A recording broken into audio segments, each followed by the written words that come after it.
This is Versus. I am JWMaher, and that is Will Cohen. Will, we got another exciting week. A lot of folks playing movie. It's a movie about people who make movies by people who think they can make movies. It's so meta. It's so meta that the meta commentary is actually lost on the people making the meta commentary. Yes. Yeah. As you can see, again, I am not in. I'm not in a blazer again. Not because it's hot this time. I just didn't fucking care about this movie at all. It doesn't deserve it. It does not deserve the bit. It deserves shit, is what it deserves. So this is the family. We put up the poster last week. Michael Berryman on the poster. Honestly, and I will say this, I'll start off with a positive. Michael Berryman came to play. Michael Berryman, he's only in the movie for like 10, 15 minutes tops. But like he gave a shit, came to play, does a good job. I don't understand his final scene.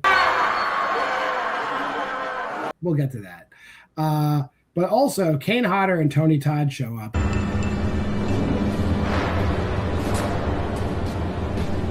And I don't know what black man material they had on Kane and Tony, but they show up and they're in this movie. I saw them. They have scenes together, which is like a dream. But like it's wasted. It's so wasted.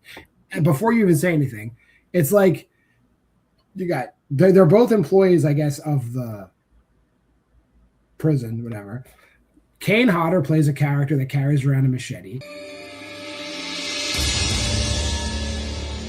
And Tony Todd plays a character that carries around a hook on a stick.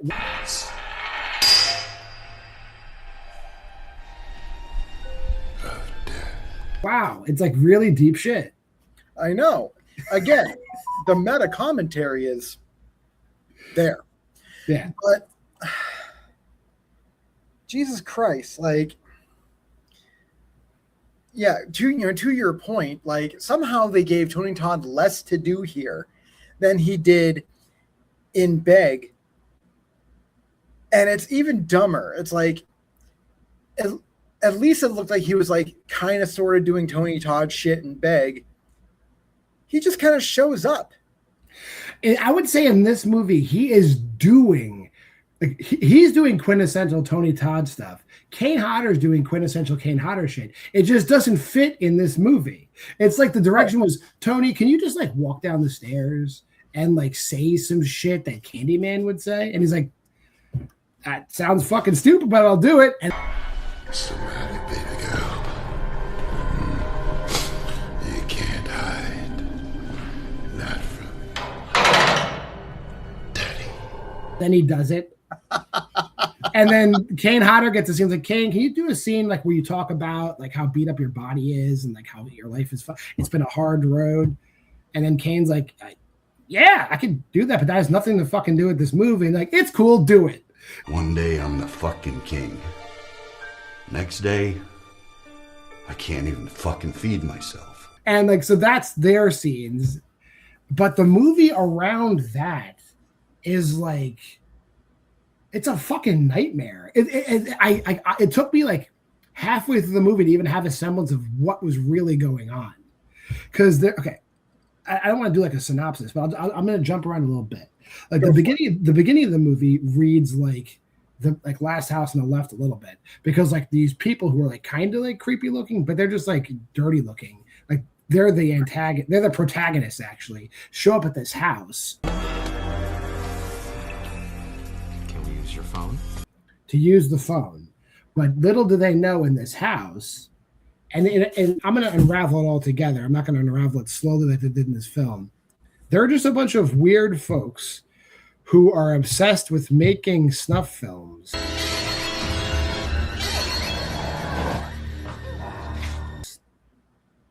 And they have like twisty overarching things they're doing. The characters are weird. They inject people with stuff, but then they're also like the two biker brothers are like at the center of it. but family sticks together. Babe, you know I love you. But they've involved people in the town, and they have surveillance in certain parts of the town because everything is part of the movie. And the police are kind of onto them, but they're outmatched. It's like a lot went into this. Nothing was executed, but like you could see the beginnings of a bunch of storylines. No, so like behind the scenes, we were John and I were talking about this, and we felt like this was, like someone I'd watched, a couple of Rob Zombie films and thought that they could out Rob Zombie. I would say the main character is Mark Hansen guy. Let me see if you got the same impression as I did. So he's right. He's like a biker. Like he's playing a biker in the movie. He has the biker look. Doesn't he look like Adam Goldberg on steroids? You gotta trust and love him and his vision. Kinda. Yeah, right. It's like Adam Goldberg disappeared for 5 years, hit the gym hard, did a bunch of withdrawal, came back, and now he's this guy. That is what I'm telling you. That's what he looks like. And I don't know who did the hair and makeup, but it's like I felt like they were just like strung out on like Molly the entire time, because like there were choices made with like hair, makeup, and the costume designing, and it all just sucked. Everything about this movie sucked. Like the cinematography, the editing choices, it felt like someone was like trying to remake like House of a Thousand Corpses as a Rob Zombie music video without understanding the craft that went into either a Rob Zombie music video or House of a Thousand Corpses. Yeah, it's like they got like an editing package. Like these are all the effects we can do, like when we're editing the movie together. And then the conversation in post production is like, well, we paid for all this shit. We got to use everything at least once, right? That's kind of like what happened in post production, clearly. Yeah, and yeah, none of. And did you find the voiceover just like the audio mixing of the voiceover or whoever the narrator was? It sounded so bad. It sounded like the way that they decided to do it is calling on a landline, not even a cell phone at this point, a fucking landline.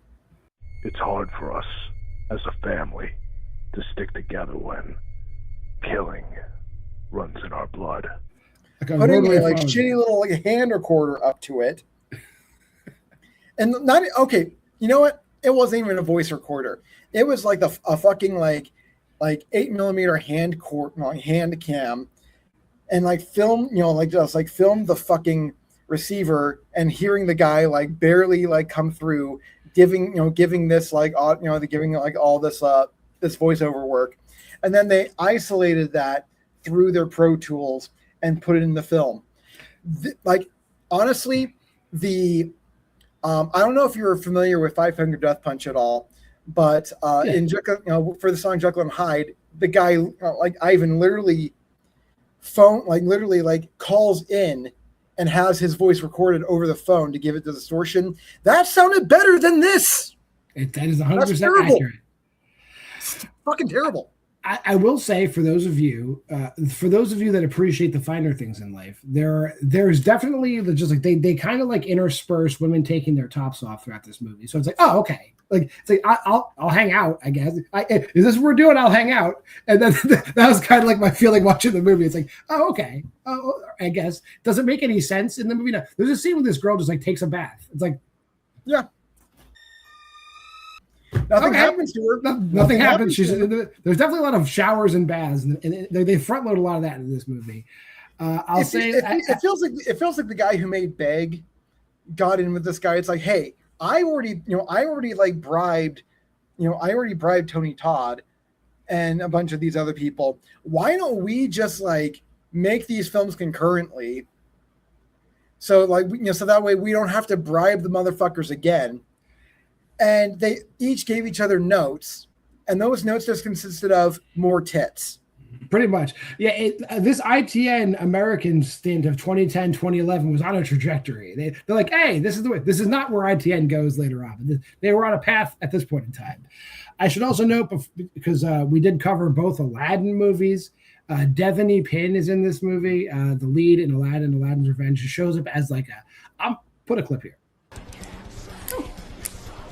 Well, we were rehearsing. Okay. That character, Rebecca, I have no, I don't know if she was given, like, this is one of those things, like, was she given no direction or was she given too much direction? I don't know. That kind of has been the theme with like these last two movies, because like it feels so directionless. I can't imagine that no direction was actually given.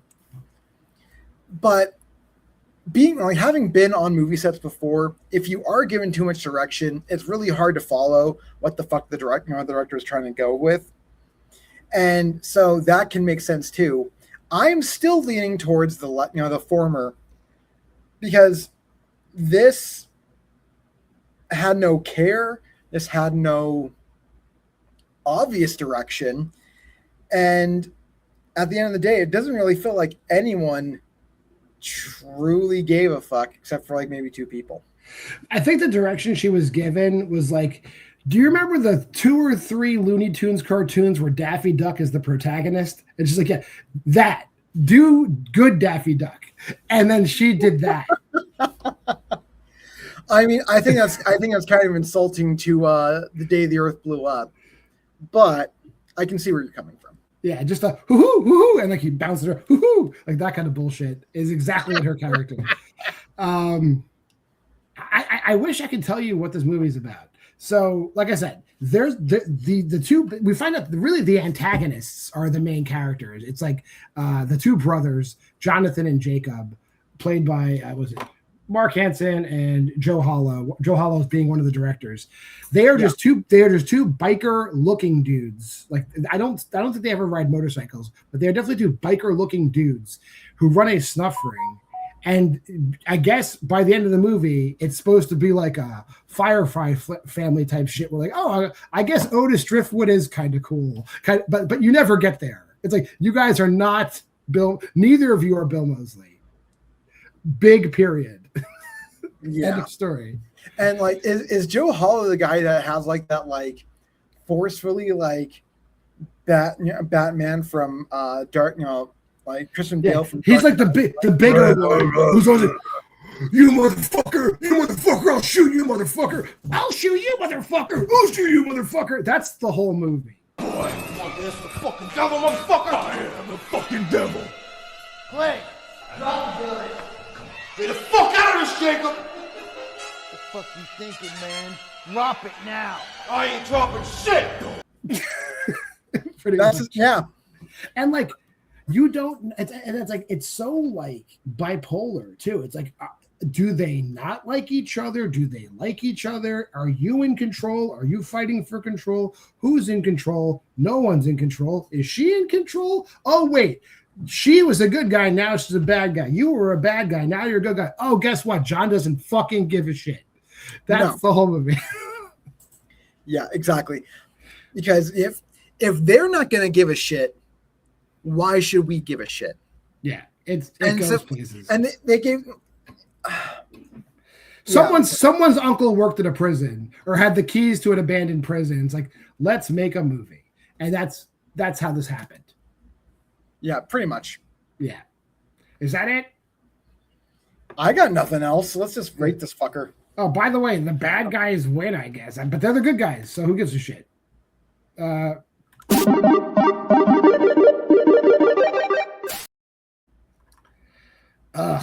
Half star for Michael Berryman, half star for breast implants. 1. That's it. I mean, I also gave this 1 star. There wasn't any sexual assault. I couldn't despise this film to the center of my core. Oh, did I blink and you miss it? Is there a scene where a man assaults a girl with like an electric dildo? Put that here. You guys be the judge if that's what's going on here.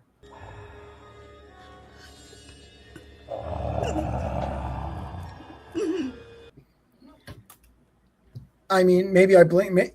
If I'm blinking and missing, like like a weird sexual assault, That's really saying how bad this movie fucking was. Yeah, we didn't even remember the sexual assault in this movie. That's how horrible it was. Like if there was, I forget, but I'm pretty sure it happened. But anyway, a little bit of a reset. I have to say the movie next week has no like Kane Hodder does not show up. Tony Todd does not show up. Michael Berryman does not show up. None of the girls that we know from any movie show up. This is a brand new clean slate movie. It is called The Backpacker. And from the description, it reads like Wolf Creek. So we'll go from there. That'll do it. If you made this far in the video, like, comment, subscribe, and share. Go to the Facebook group at We Love Horror. Check out the Letterboxd challenge at that QR code. Pause. Go there. You can drop us a line at WWLHorror@gmail.com as well. But until next week, I'm JWMaher, and that's Will Cohen. This has been Versus.